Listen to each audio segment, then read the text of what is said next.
goes back to the middle 80s when I left the graduate school. I had been trained both in the field of computer science as well as management. I started working for Siemens research labs in Princeton, New Jersey, and it was interesting because I looked at the kind of problems that manufacturing companies were having at the time, and the biggest problem that they were facing were how to manage their supply chain and how to manage their production and control their supply chain and so on. And what I did was making use of both the management side of my training as well as the computer science training that I had, and kind of put them together and see if we could come up with solutions that can help companies to manage their supply chain better and more efficiently.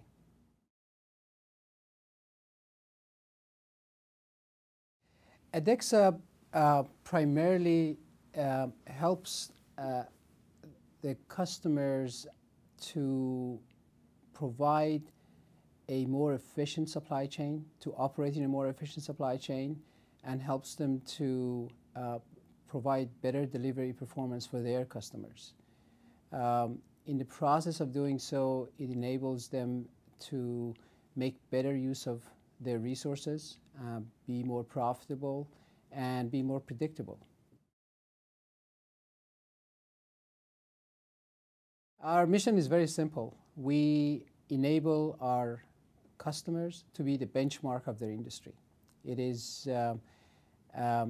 helps them to be more competitive. It helps them to design better processes, and it helps them to do business a lot faster and at more efficiently at a faster velocity.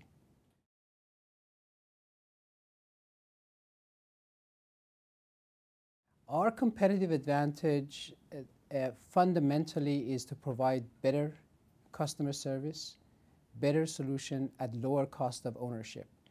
Partly because of our technology and partly because of our methodology, we can implement solutions that our customers for their supply chain planning as well as supply chain management solutions at a much faster rate at the lower cost of ownership.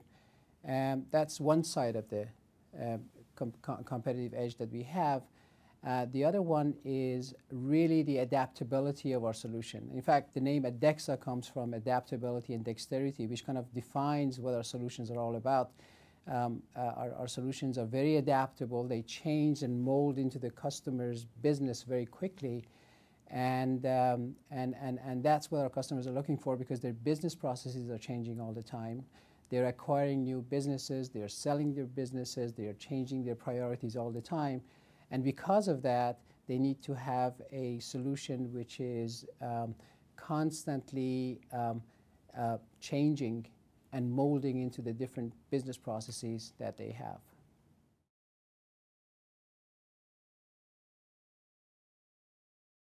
The bottom line for us is really to create an environment where people can do their best. The people of the company, and many of them have been with us for many years, they all seem to be very talented.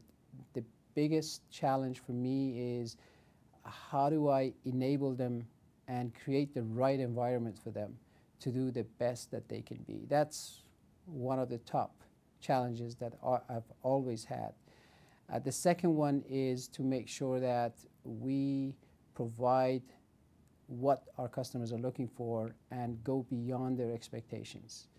Our customers, they keep coming back to us and they tell us how much they appreciate what Adexa has performed for them, what Adexa has done for them, the millions, if not tens or hundreds of millions of dollars that we have managed to save in their company, the kind of increases in their profitability that we have provided for them. Those are really what we are focused on. And everybody in the company constantly remembers the fact that we are here to create and provide value for our customer base, and that this is really what we are all about.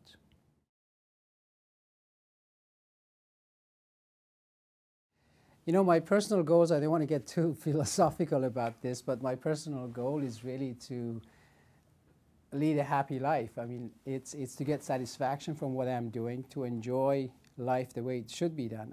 This is different from my business goals. My business goals, I have to make a distinction between who I am and what I do. And what I do in business is to make sure that my own personal goals are met, and doing what I really enjoy most, and do it with passion, and do it with the kind of enthusiasm and excitement that that helps me to be more creative, helps me to create a better company, helps me to provide a better value for our customer base.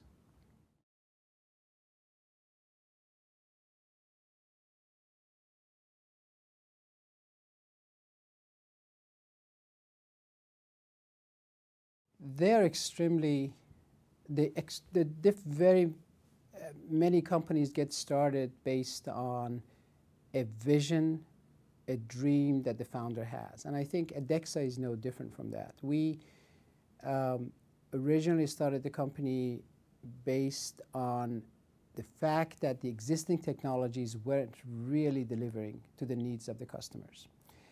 We felt that there was a pain, there was something that Adexa can do, there was something that Adexa can bring to these potential clients and customers that nobody else had. And that process requires a totally different talent than a mature company. You need to be a lot more creative in terms of, where do I find a customer which is more receptive to a smaller company? Where do I find the pain that I can convince the end user that I have the right solution for?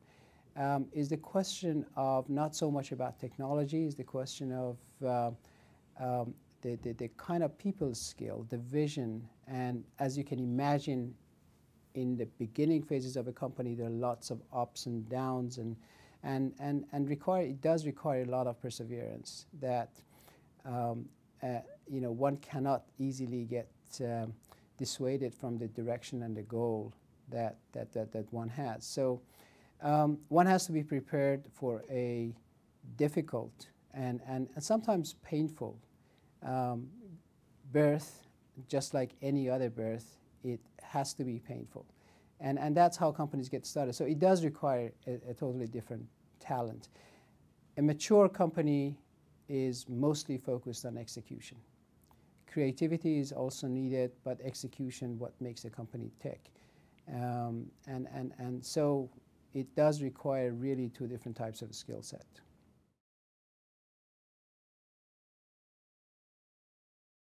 Frankly, we did not ask for any funding to begin with. So for the first 3 years of the company, we actually bootstrapped our own growth.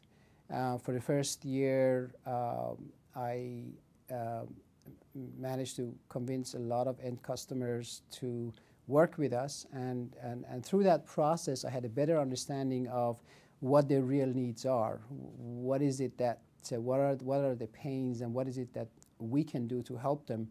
So at the end of the first year, we decided that we can definitely put together technology which can be of value to them.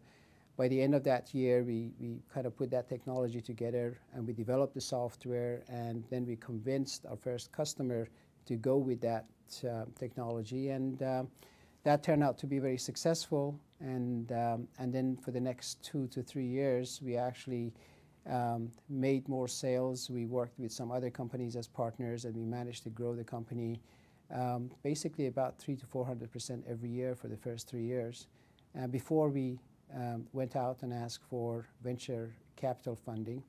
And the main reason why we went for the venture capital funding was to expand in other regions of the world, in particular in Asia, Japan, and Taiwan, and so on, where we saw a lot of opportunities and so on.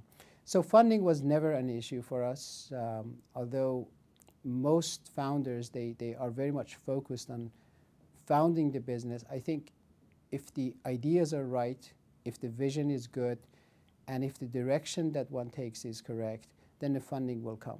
There's no question about it.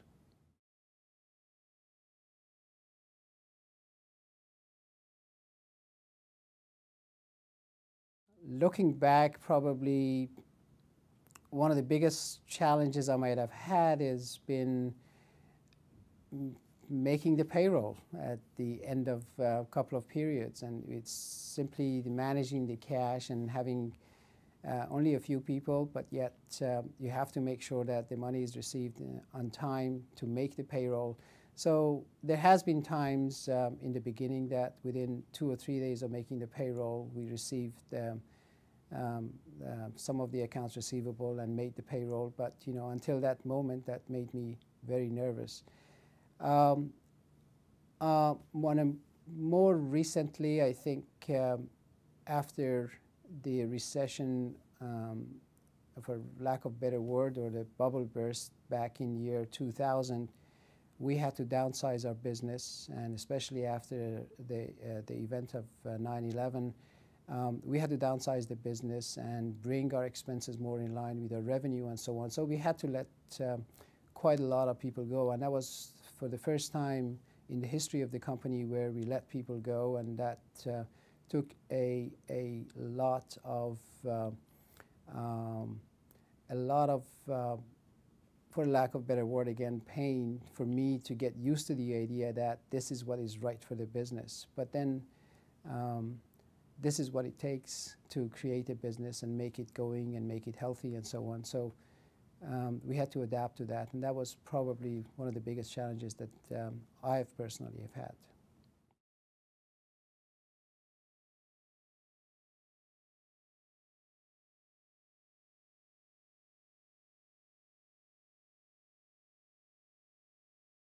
Nothing really comes easy. If it's easy, then you're not doing it right. It's got to be challenging all the time. Some parts of the management are more mechanical than others. I would say finance is more of a mechanical nature than a creative one. So, but in general, I don't think any aspect of business is easy because it constantly requires to reinvent itself and change and so on. And that includes marketing, that includes dealing with people, that includes sales process, that includes how we set ourselves up against the competition. That includes how do we keep our existing customers, how do we grow our existing customer base, business development, partnerships. All these different aspects of the business requires constant change and constant creativity.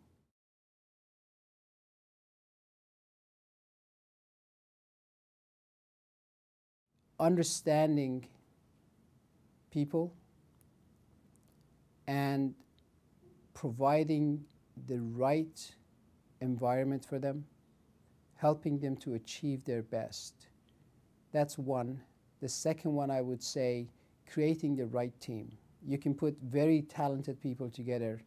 Some extraordinary talents can be out there working against each other, which obviously creates not the right results. So getting the right people and making sure that they're all working towards the same goal as opposed to going against each other and so on. And that is probably the biggest challenge that I certainly have had and any manager faces.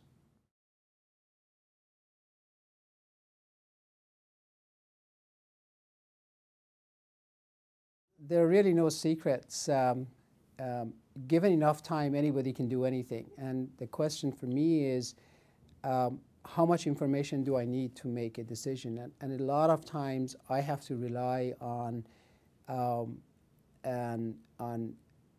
getting 80% of the information that is needed and use my gut feelings to make a decision. And that goes for whatever that I read, whatever that I know, the time that I spend in meetings and so on and so forth. So one can never have enough information to say this decision is 100% right. The question really for me is, at what point in time do I feel that I have the right amount of information to make a decision? And without wasting too much time with the rest of the management team, without wasting too much time with the rest of the employees in order to go out and keep digging and digging and digging. So relying on my own feeling, on my own gut feeling, and relying on, in many cases, partial information, one has to make the right decision. I probably receive hundreds of emails every day. There is absolutely no way that I can read all of them. But in many cases, I can tell from the subject line of the email whether I need to read it. And some of them, just reading between the lines, I know why I was CC'd on that email. And so I have to make a quick decision. Do I need to spend time reading this email or do I not? How relevant it is and so on. So constantly evaluating what I'm doing, making sure that I'm spending my time and essentially prioritizing the different tasks that I have to perform during the day.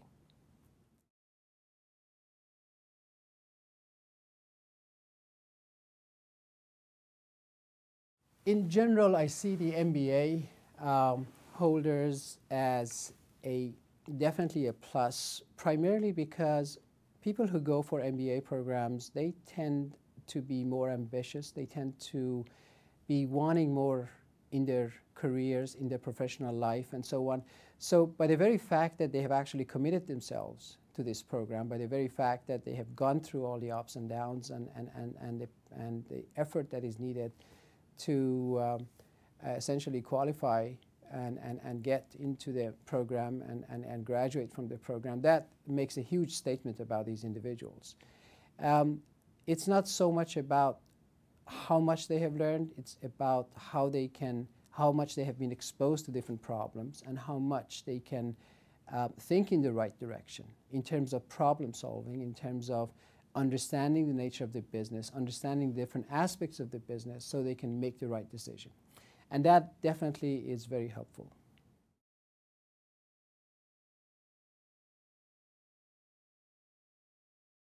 Communicating behavior at different levels, on one hand, obviously there has to be some level of socializing with employees to get to know each other, to kind of get trust between us, to make sure that there's understanding between us, and creating the right environment where people feel that they belong to the organization. So that's at one level. But again, going back to the question of time management and going back to making sure that the organization is kind of, the entire organization is aligned, going in the same direction, my method is very simple. Every direct report that I have, they have something between 3 to 5 vital factors, which really gets to the core of what they need to deliver. To give an example, the Vice President of Marketing, his job is to bring in leads. So his target would be bring 10 leads a month. So every week I spend 15 minutes with him, no more. And I ask him, are you meeting your goal of 15 leads per month? If the answer is yes, we are done. We move on to the next thing. If the answer is no, I ask him, well, what is it that is creating this problem? What can you do about it? And he might come up with some reasons and so on. So we come up with a solution or a direction, ask him to do something about it, and come back next week with a recommendation as how he's going to correct the problem. So we don't spend too much time about what happened or where it happened or as far as the sales is concerned, how many contacts they have made and so on. With sales, it's very simple. Are you meeting your revenue goals? If you're not, I'm not really that much interested in what went wrong in the sales cycle. There's another forum for that, but we have to get really to the bottom line and say, what is your target? Are you tracking your target? If you're not tracking your target, what is the corrective action? So you track that every week. You spend only 15, 20 minutes, 30 minutes at most with every one of those employees. So everyone is really focused on their own vital factors. And everybody else knows what their vital factors are. So they take responsibility, and other people know that this person is responsible for this vital factor, so they all help him or her to get to the goal that they need to get. That kind of aligns the organization, defines what everybody needs to deliver, and essentially cuts out all the noise from the process of, you know, what may have gone wrong or what could have gone wrong and so on and so forth.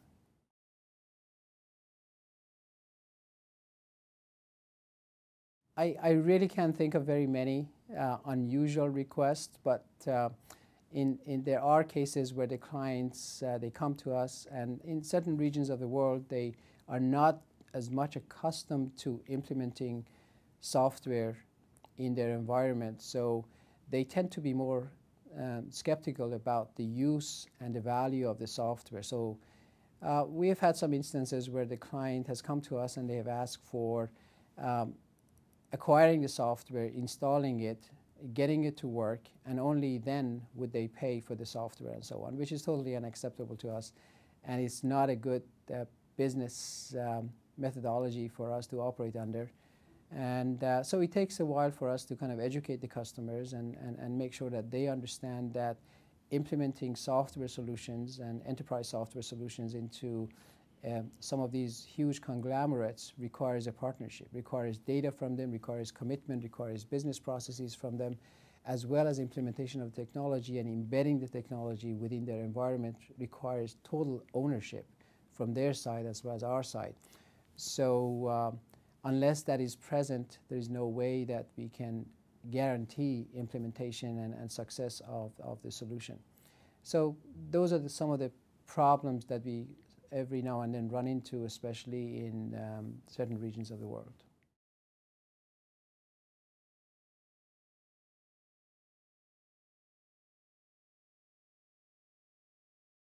It's my understanding that every region, they have their own traditions, their own customs, their own way of doing business, and it's extremely important to hire local people to help the company to understand that and to ensure penetration into that region, into that market with that understanding of the local business. I tell you about one of the biggest mistakes that we made. We were very active in Europe at some point, and we treated Europe just like United States of Europe. And trying to get a German person to sell into France was not a brilliant idea. And we very soon came to realize that every region needs to be treated very differently. Same for Asia. Even within the same country, such as big as China, within the same city, depending on the management of the company, where they come from. Is it owned by the government? Is it owned by the private sector? You need to have to deploy a different sales style, and you need to deploy a different approach.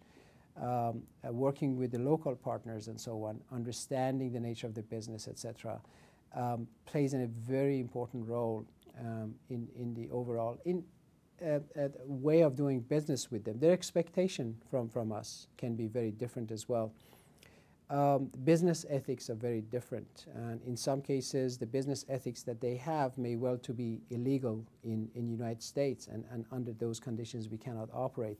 So definitely one needs to fully understand the kind of challenges that we have in different regions and different parts of the world and use them to the best advantage of the company.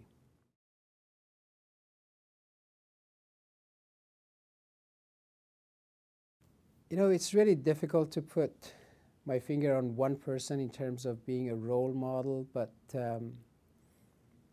I would say the company that I really admire is Apple and Steve Jobs. And the reason why I admire what they have done is that they're constantly reinventing themselves. They're constantly coming up with new ideas and understanding what really turns on their users, their end customers and so on. And companies which can do that, I think, can never, ever go out of business because they're constantly changing, constantly adapting to the environment around them. And there are very few companies out there that can do that. And some of them are just, they're moving ahead by the sheer size that they have. But as smaller companies, I think we need to be constantly understanding the marketplace, understanding our competition, and understanding, you know, how we can reinvent ourselves. And I think from that perspective, I find Steve Jobs and what he's accomplished for Apple as something that we definitely constantly think about and how we can apply to our own business.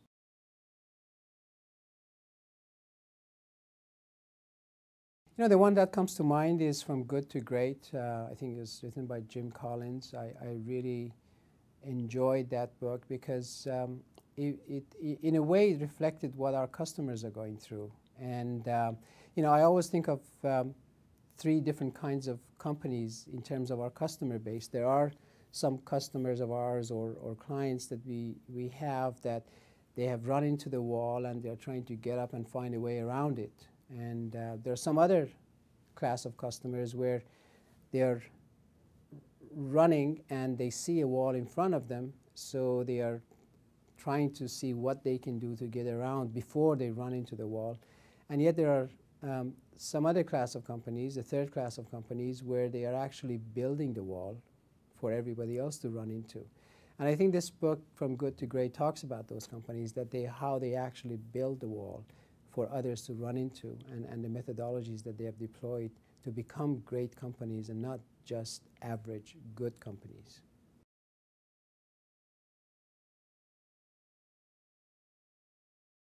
You know, as much as I try to kind of compartmentalize work, and when I go home, I want to forget about what is going on at work and so on, but that is not really possible because of our customer base in Asia. In the evening, I have a lot of phone calls and emails from Asia, interaction with our customers and with our employees there as well. But the way I do unwind, I very much like to get involved in sports, and skiing and tennis is my favorites. And the reason why I like them is because of the fact that they bring me to here and now, and it's not so much about the past and the future. I meditate a lot, and that really helps me to calm down, to take me back from the active and sometimes hectic world that we are in, running around and trying to problem solve all the time. It gives me a lot of clarity in what I need to do and what I need to understand, and decisions that I need to make. So if there's one thing which has helped me more than anything else in bringing clarity to my business and my life, has been meditation.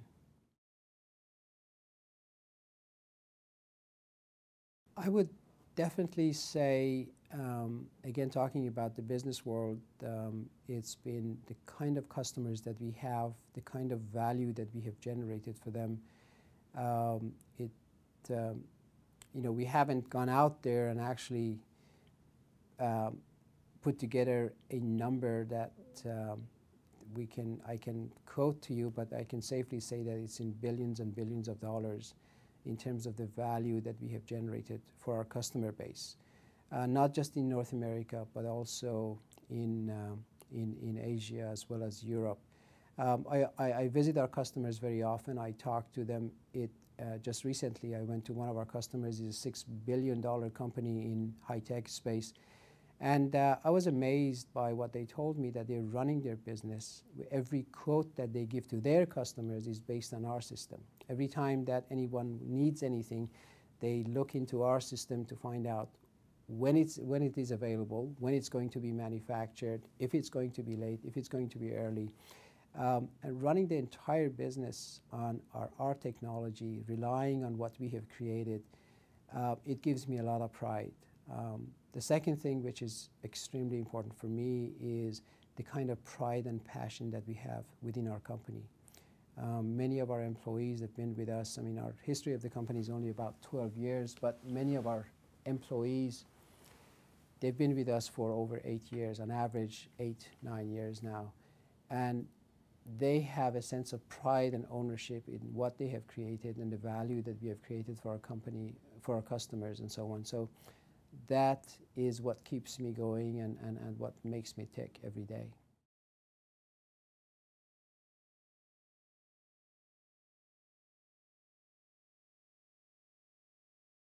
I would do a lot of things differently, but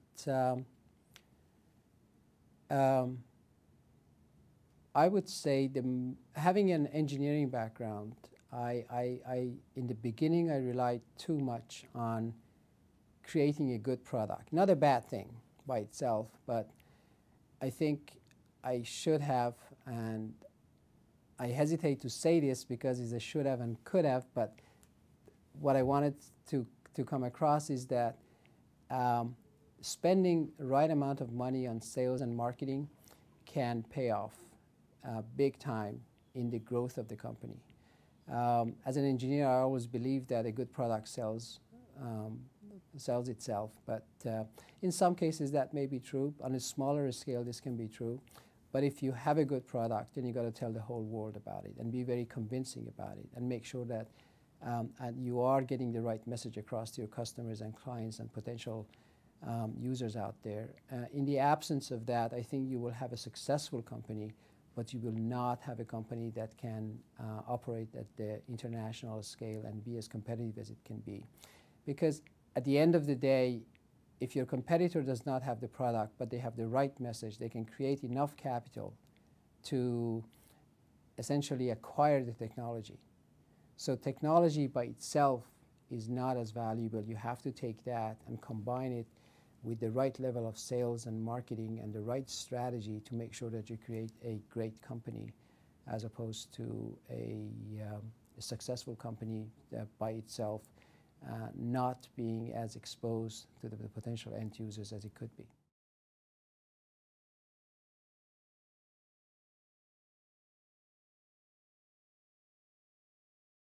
They learn a lot, I think, based on my own experience. I went through some management courses and so on.